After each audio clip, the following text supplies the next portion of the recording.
The walking tour is about to begin. Walk this way. Walking tour, walk this way. You can hear me over there? You can hear me there? Great. Showtime. Walk this way. Oh, we're actually a bigger group than I thought. Okay, come closer. Don't be so far. I don't bite yet. Hi, I'm CARLO CELDRAN, and I will be your architect and historical walking tour guide to the walled city of Intramuros for a very private performance called If These Walls Could Talk.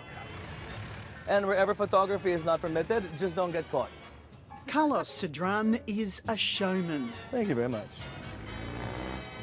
His tour is focused on the ancient city of Intramuros. It was once the heart of Manila.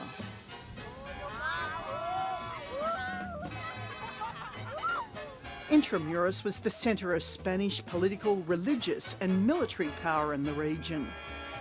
All right, for the Filipinos, hats off. Stand straight, hands over heart.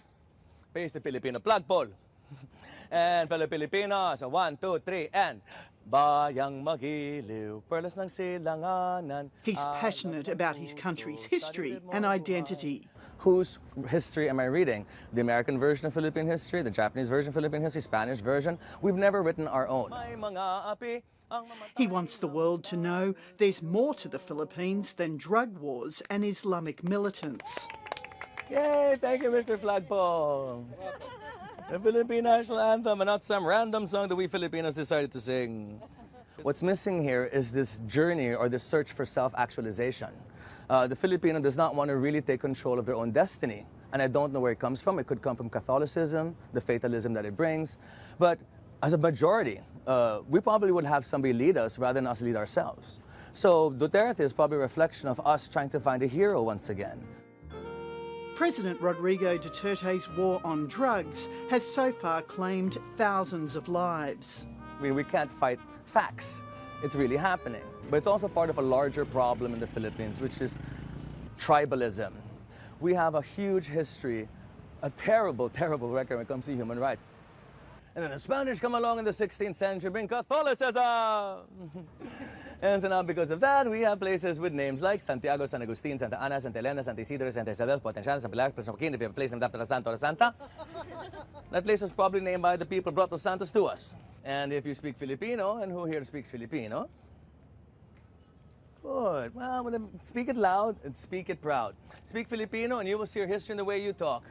This is a nation where language has long been a measure of who's in charge.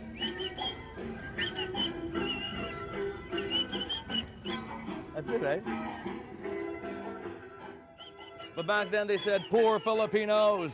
With the Spanish language, they can only talk to countries that are poorer than them.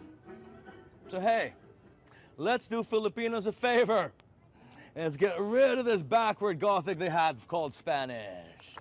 And teach Filipinos the more enlightened language of English.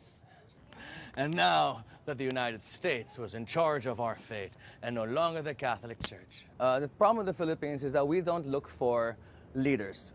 We've only been going through 3 ways when it comes to controlling the Philippines or governance. It's either the oligarchy controls the Philippines, the Catholic Church controls the Philippines, a despot controls the Philippines, and those are the only 3. Manila will be the first city in Southeast Asia to have ice cream parlors. We're the first city to have hamburgers. We had French fries. We were the first to have movie theaters. Well, Manila would also be the first city in Southeast Asia to have multi-level luxury department stores made out of concrete, fully air-conditioned with Otis elevators. But Manila would also be the first city in the region to have a proper sewage system, telephone system, electric system. We're the first to have toothpaste. We had toilet paper. Charge! All of my philosophies begin and end by being an artist. So I think that art actually is one of the greatest catalysts in transforming a society. And it has to do with the way things look, the way things are, perceptions. Because if I can't change the way Manila looks, I can change the way that you look at Manila. And that's basically what I've been trying to do for the past 15 years.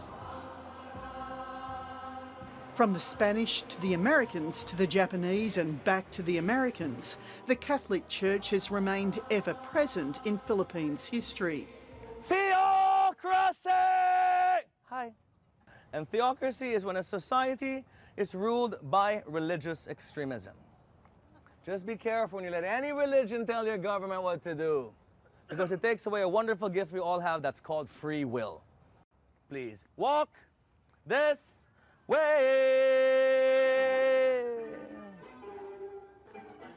Please be very careful with the steps, they're badly designed.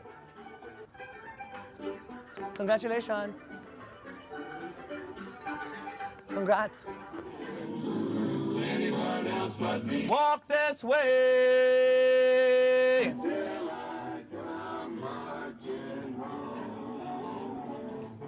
Ladies and gentlemen, the Pasig River! And this narrow river that created a city of 15 million people and all of us who are here right now.